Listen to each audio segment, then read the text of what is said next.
Text is history. Welcome to the future. Apple's future. Kinda neat. The digital age was not born peacefully. It emerged from a bitter rivalry between two of the most influential minds the world has ever known. Bill Gates, the young computer prodigy, We have an operating system. and Steve Jobs, the charismatic innovator. Today, for the first time ever, I'd like Macintosh to speak for itself. Two brilliant thinkers, Tell you what, I'll let you invest your $1 million in our company. willing to do whatever it takes How's 50 grand sound? Sounds amazing. to go down in history We had a deal that you agreed to. as the man who would make the computer personal. If Apple goes down, you've got no one to fight. And change the world forever.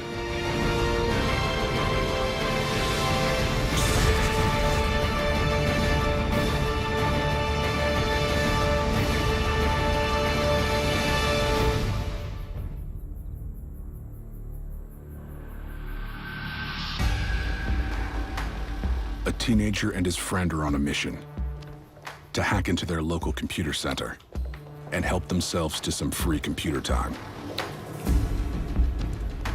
The hacker's name is Bill Gates.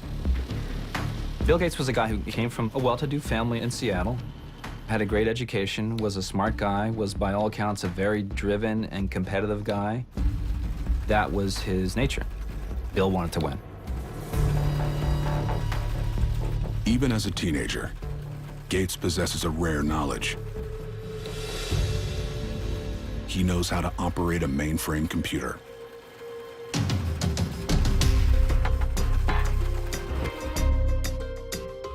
Mainframe computers were these huge computers that experts used, to crunch data. They were used by corporations, and, the gods of tech had to run these things. They couldn't be handled by regular people. In 1974, the concept of the personal computer doesn't exist. Until a company in New Mexico introduces the first computer small enough to be used by the general public.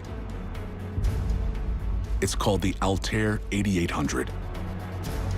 It was a proof of concept toy, in a way. I mean, it was a sophisticated toy. It was a direction, but it didn't do a whole lot. It didn't have a terminal, didn't have a keyboard, didn't have any of the things that we typically associate with a computer right now.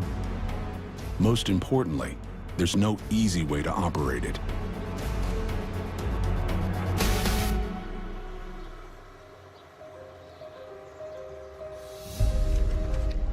When the Altair is released, Bill Gates is a student at Harvard University. Gates and his friend Paul Allen know that to be useful, the Altair needs a programming language.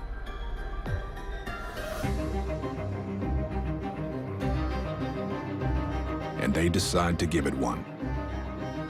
Bill Gates and Paul Allen sensed that something was in the air. They didn't want to spend the next 2 or 3 years watching the parade go by.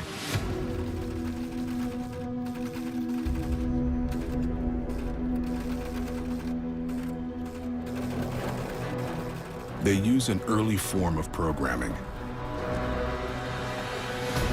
in which holes are punched into spools of paper in patterns that form commands.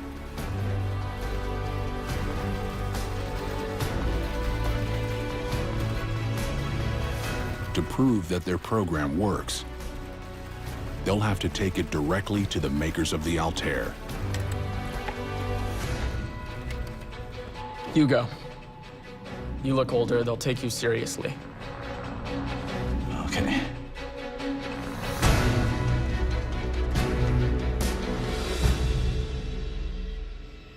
But Gates and Allen aren't the only ones determined to make computers easier to use.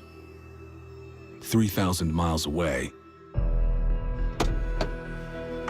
the future of the personal computer is being imagined in a completely different way.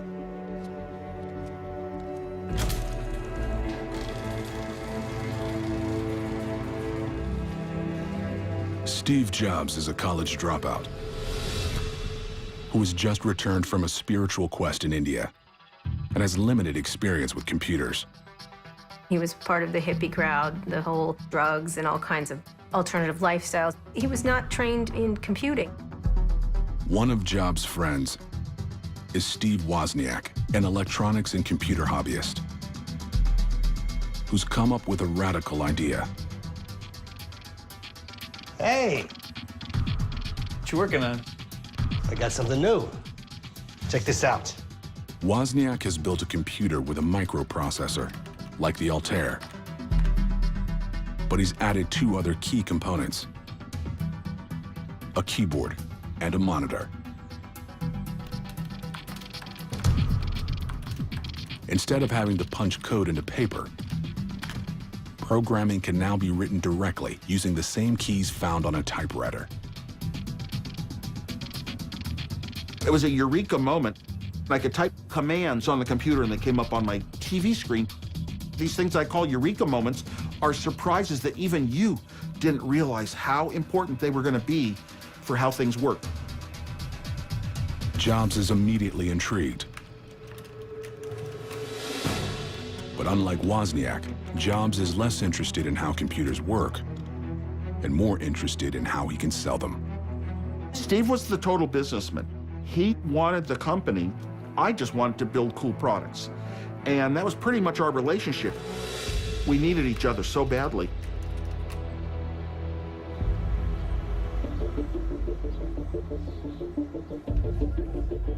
Bill Gates is waiting on word from his partner Paul Allen, who's demonstrating the software they created for the Altair. Okay, this is just a basic language we wrote, but let me type in a few commands and show you how it works.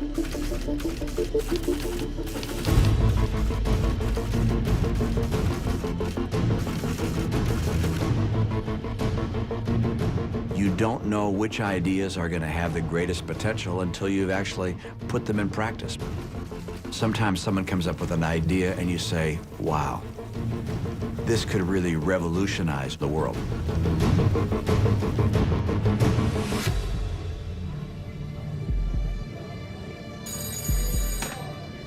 Paul?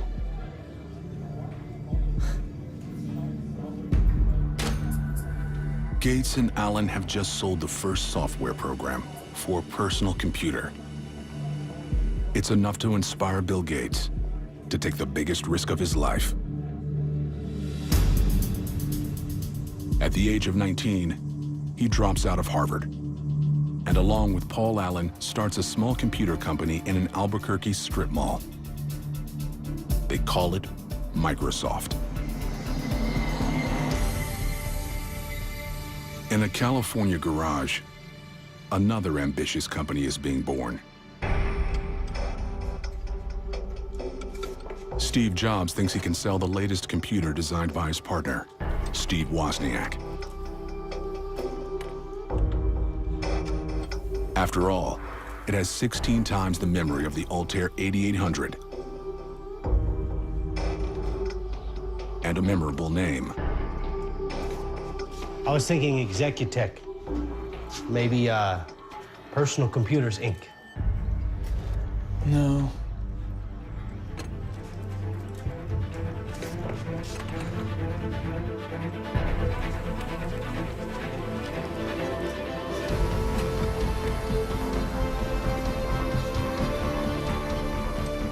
It was a brilliant name because it made people laugh. It was sort of a disjuncture a bit. Apple and computer. Those two words didn't go together, but it made you feel it was friendly. It took the edge off the word computer. But a clever name won't make it any easier to sell their creation.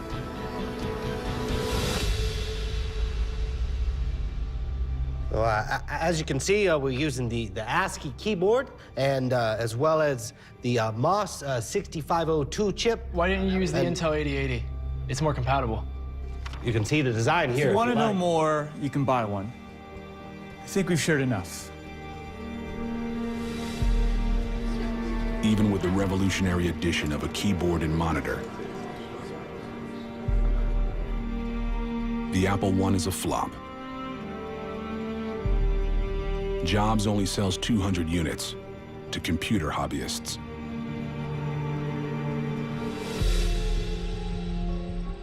But Jobs and Wozniak are not ready to quit. We knew we were going to be successful. We never once thought we would fail. We knew that we were going to shock the world and that we were going to be so far ahead of everybody else's attempts to build low-cost computers that we were going to own the world. While Steve Wozniak works to make their processors faster, Steve Jobs knows he needs to make the computer itself more appealing.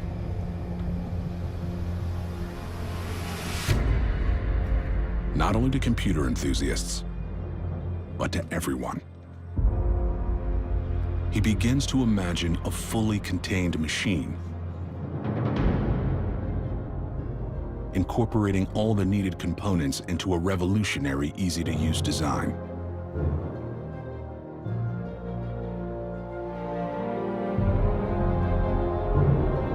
It was just a thing of beauty. Steve Jobs brought a whole different design and spiritual dimension to computing. He looked at the Zen of computing, and he was able to bring a sense of beauty to computing.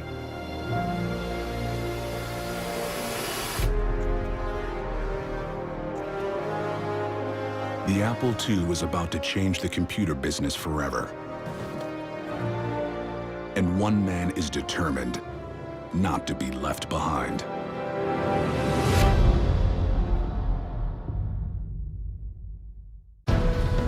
"22-year-old Steve Jobs believes a personal computer will one day be in every home. And now he's one step closer to making that dream a reality.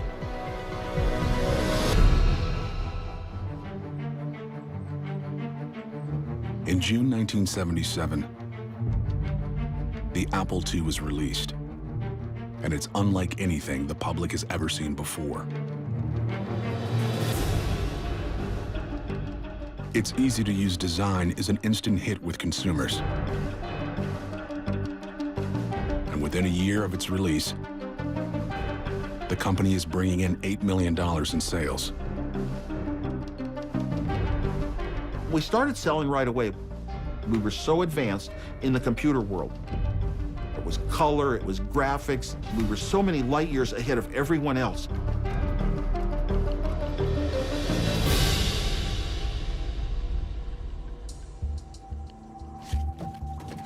Apple has its first hit. But when Bill Gates gets a look at the computer, he sees a way to advance his own company, Microsoft.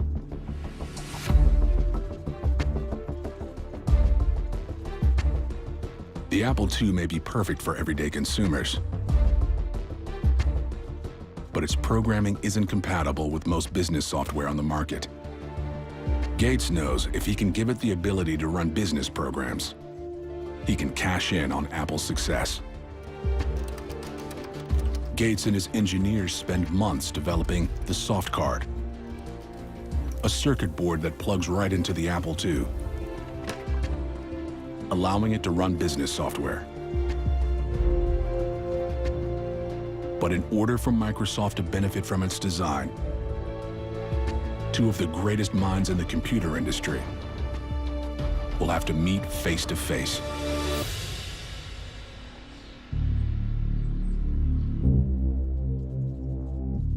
Sure looks good.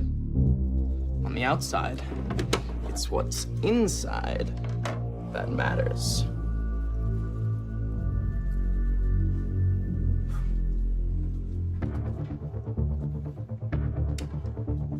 You know how to write code? I hire people for that. Steve Jobs and Bill Gates were like a binary star system. Starting in the 1970s, they orbit around each other. They each have a grand gravitational pull. Now you'll be able to run everything out there. Word processors, spreadsheets. Bill Gates has just given Steve Jobs a way to turn his popular home computer into a powerful business machine. It's a win for Apple and for Microsoft. By 1980, selling soft cards to Apple users has become Microsoft's #1 revenue source. And the company triples its sales.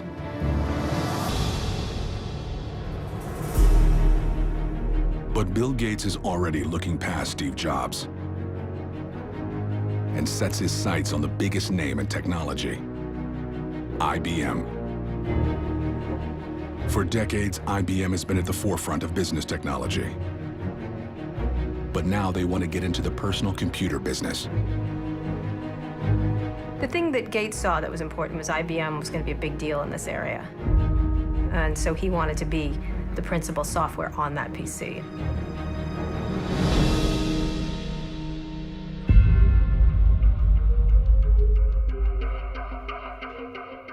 What we're really looking for is an operating system. An operating system. I thought you only needed programming languages.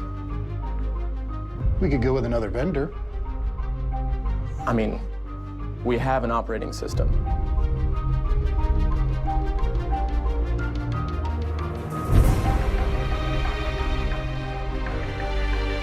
Gates makes a deal with IBM. Even though Microsoft hasn't actually built an operating system yet.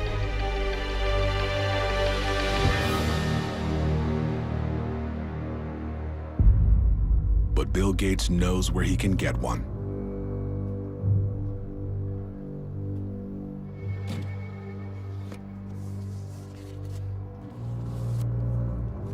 How's 50 grand sound? It sounds amazing. Who'd you say it was for? Confidential. Gates purchases an already finished operating system from a small software company and renames it Microsoft DOS. Basically, they said, we're gonna pay you $50,000 and we can do with this anything that we want with it. And the company was glad to sell it to them. Armed with an operating system, Bill Gates now has the upper hand.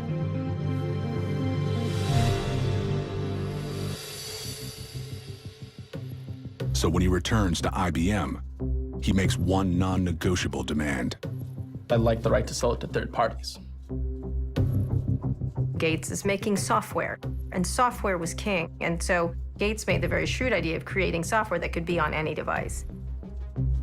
And I think IBM was not thinking of it in terms of where it was headed. Gates negotiates a non-exclusive license to IBM for Microsoft DOS.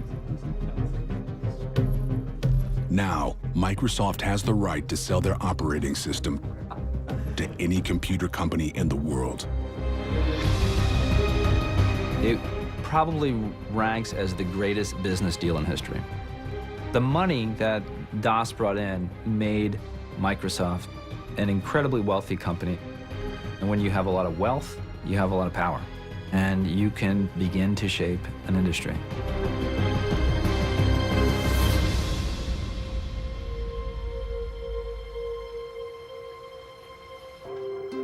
Steve Jobs has been watching from afar as Bill Gates dominates the computer business.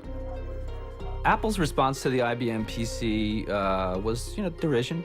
They thought it was a big, clunky, inelegant box, but they were also smart, and they knew anything that IBM stepped into, it was gonna own a chunk of that market.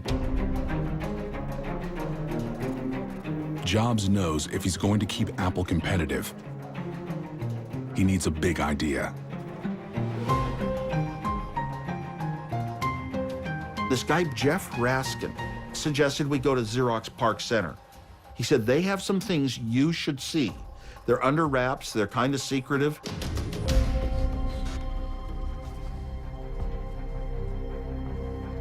Yeah. So what kind of great things have you got going on over at Xerox PARC? Some object-oriented programming, network stuff. Nothing as exciting as you guys. I tell you what, I'll let you invest your $1 million in our company if you give us a full tour of your facility.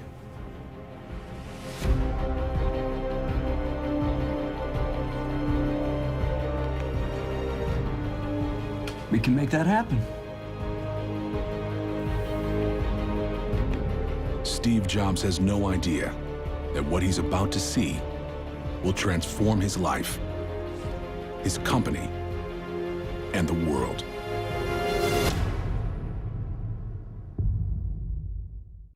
Andy, you're on the Mac team now. Burrell, you're also on the Mac team.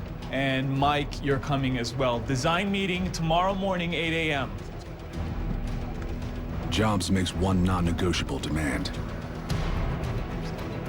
Everyone on the team must be as passionate as he is. Steve Jobs, he had a certain vision. He was not particularly pleasant to deal with a good chunk of the time. Oh, this sucks. Okay. There were amazing stories about the pressure cooker that the Macintosh team was under, but he was also the most charismatic guy who ever walked the planet, according to anyone who ever met him or worked with him.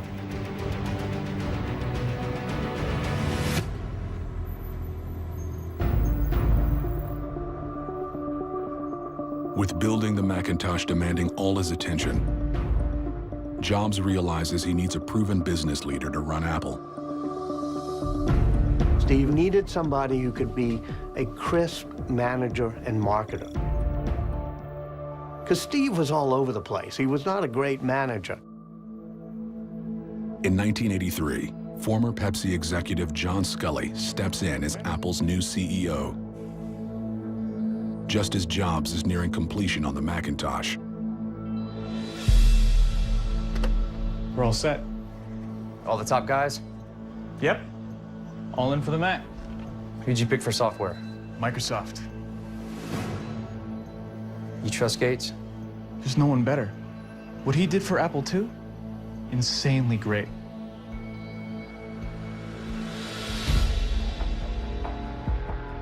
Once again, Steve Jobs invites Bill Gates to participate in his latest innovation. Text is history. Welcome to the future. Apple's future. Steve wants to show off this notion that they're going to do this user interface. That's really cool and graphical.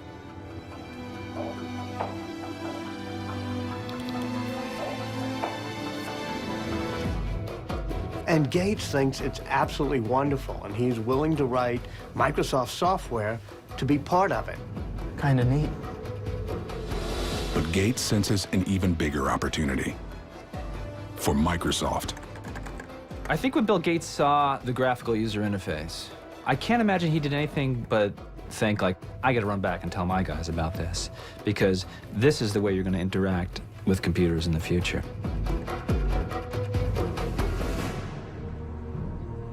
What's wrong with ours? It's brain dead. His can slide windows around. He can have two open at once. Why don't we just drum up a lookalike? We need to beat him to the punch. This has to happen now. Bill Gates decides to go after Apple directly. He instructs his team to start work on a graphical user interface that they call Interface Manager. In America, because anyone can use it. A child can use it. But by the fall of 1983, a different name would finally stick: Windows.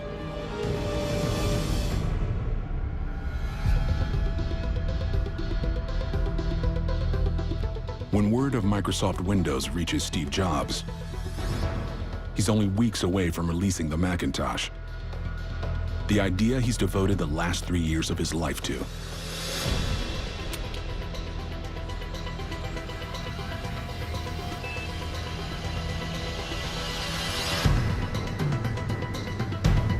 The man who Jobs thought was an ally has declared war. Gates, get him down here now.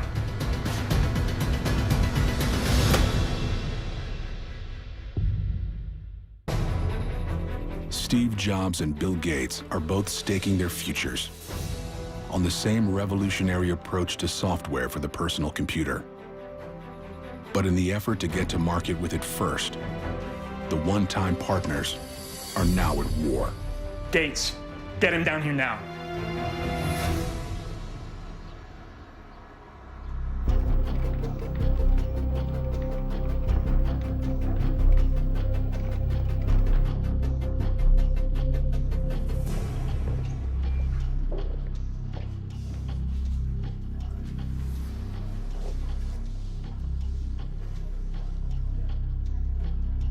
this how you treat your friends?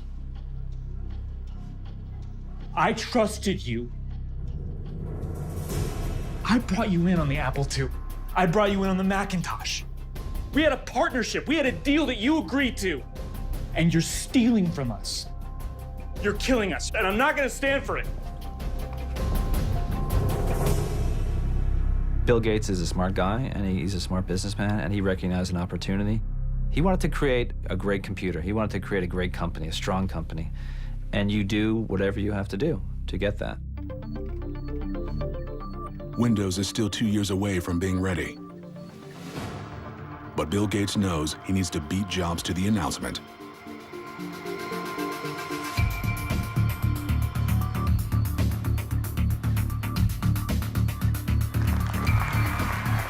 I'm here to show a few highlights for our upcoming product. It sports a user-friendly graphical interface. Timing is such a factor in these things. So it's like, okay, let's start. Something from nothing. That's the spirit of Silicon Valley.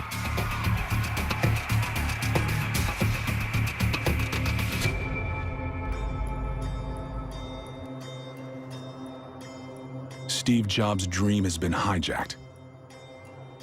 But unlike Gates, he has a working product that's ready to sell and a natural talent for marketing it.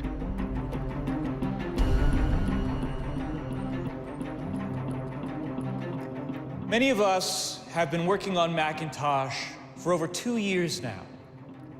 Today, for the first time ever, I'd like Macintosh to speak for itself.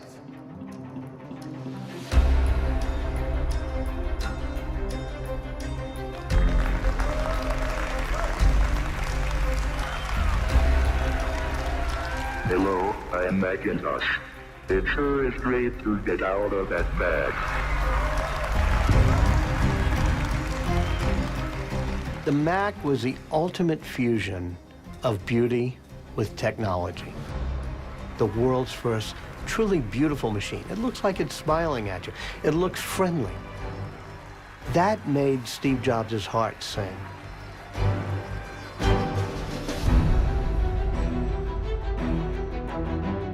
The unveiling of the Macintosh is a hit. But the computer itself is slow and struggles to find buyers. The Macintosh sales fell drastically. We had a factory designed to build 80,000 Macintoshes a month, and the sales fell to 500 a month. Our Apple stock dropped in half. This is scary stuff for a company.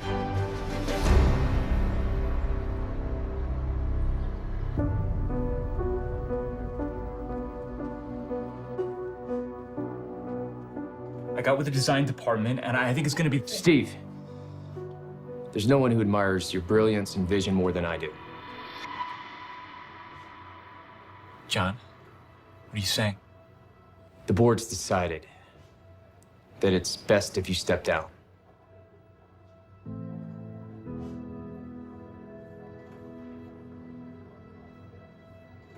Steve Jobs had created a board of people who are all almost like father figures to him. And they're looking at the kid, Steve Jobs, who had become undisciplined, was spending too much money, was antagonizing people, and they finally vote to kick him out of the company he founded. Steve told me it was like a kick in the gut.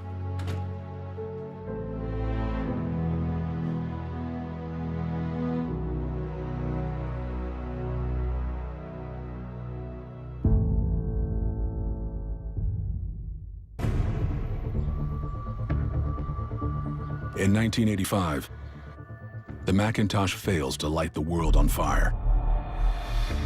And Steve Jobs, the founder of Apple Computers, is out of his own company.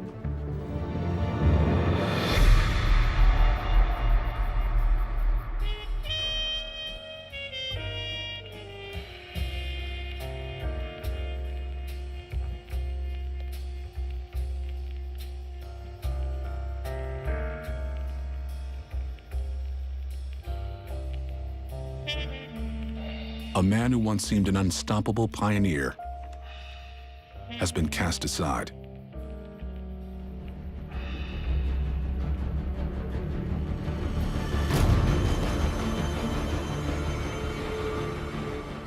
While his rival Bill Gates is building Microsoft into an empire, MS-DOS has become the standard operating system on millions of computers.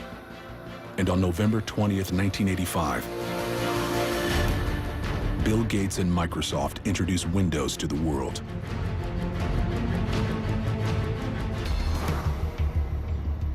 As Bill Gates' legal troubles mount, his competitor, Apple, is doing no better. Apple without Steve Jobs is not innovating. They're kind of milking the old product line. They don't even have a good new operating system. With Windows dominating the industry, Apple's share of the home computer market falls to 4%. And in 1996, the company loses $1 billion. Apple was struggling. Apple went through a series of CEOs that were treading water. You had, Scully, you had Gil Amelio, you had Spindler. Apple was within a month or two of going bankrupt.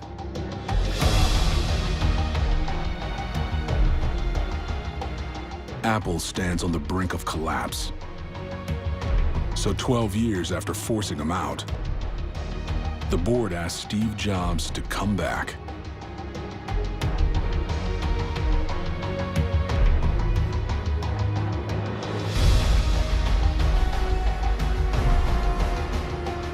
But before he can begin making Apple innovative again, Jobs knows he's going to need an infusion of cash, and fast. To get it, he'll have to turn to an unlikely source.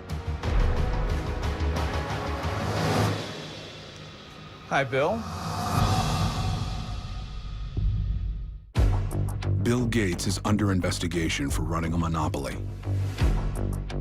Steve Jobs is back at the company he founded, but it's on the verge of bankruptcy.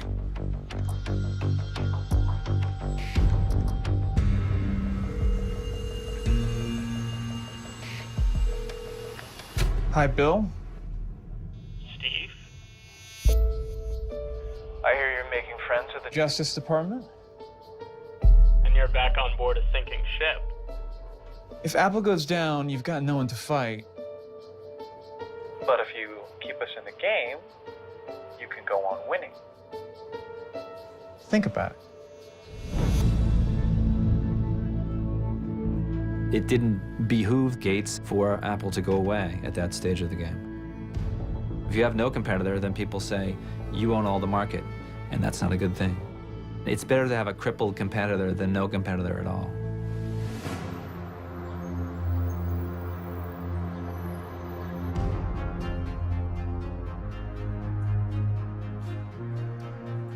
Now, I'd like to talk about meaningful partners. Apple lives in an ecosystem, and it needs help from other partners. And I happen to have a special guest with me today via satellite downlink, and if we can get him up on stage right now.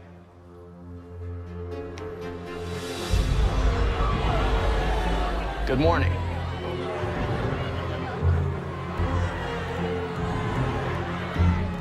This was a remarkable moment when Steve Jobs brought Bill Gates up on the screen.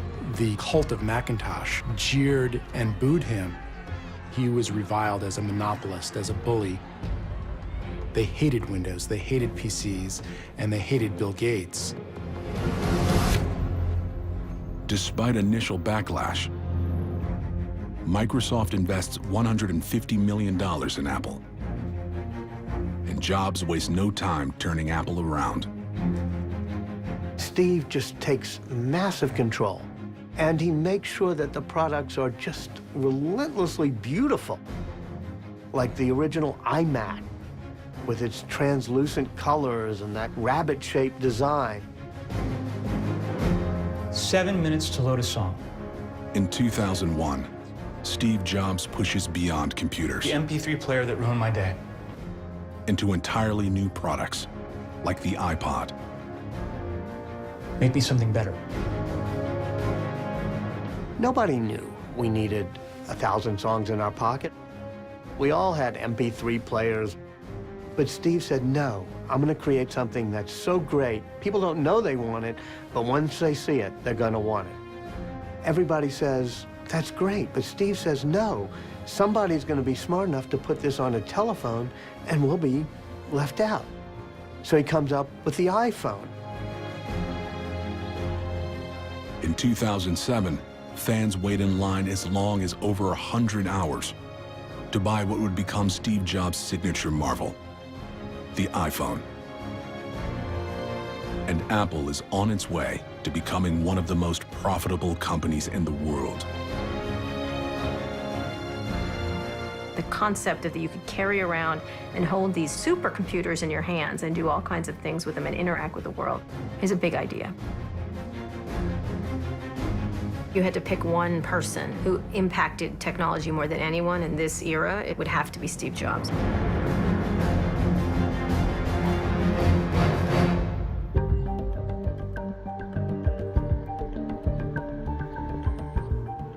While Steve Jobs' reputation soars, Bill Gates has an image problem.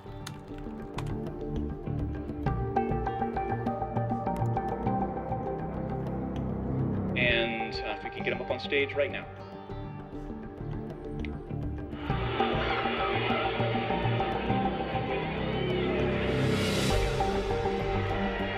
He wanted to be beloved, and he wanted his name to go down in history in the pantheon of great men.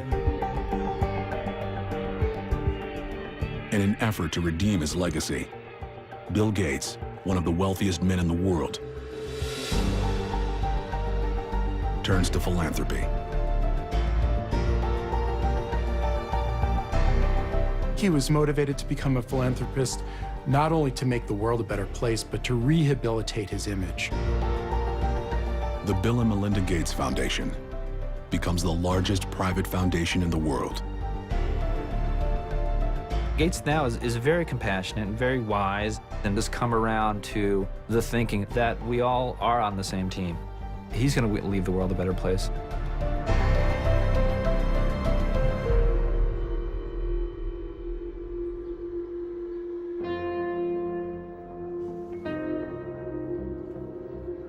For years, Steve Jobs has been downplaying the news that he's suffering from pancreatic cancer. By 2011, his health problems forced Jobs to resign as Apple's CEO. Maybe he didn't know he was dying, but he knew he had limited time on this planet. Death became an important motivator for him. And if you think about it, everything that he did that people remember him for today were when he was dying.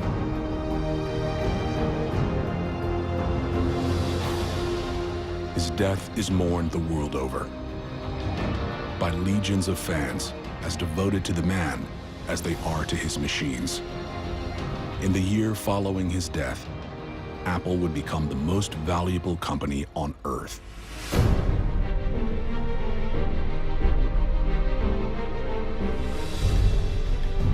The relationship between Steve Jobs and Bill Gates was very complex. They were like brothers in a way.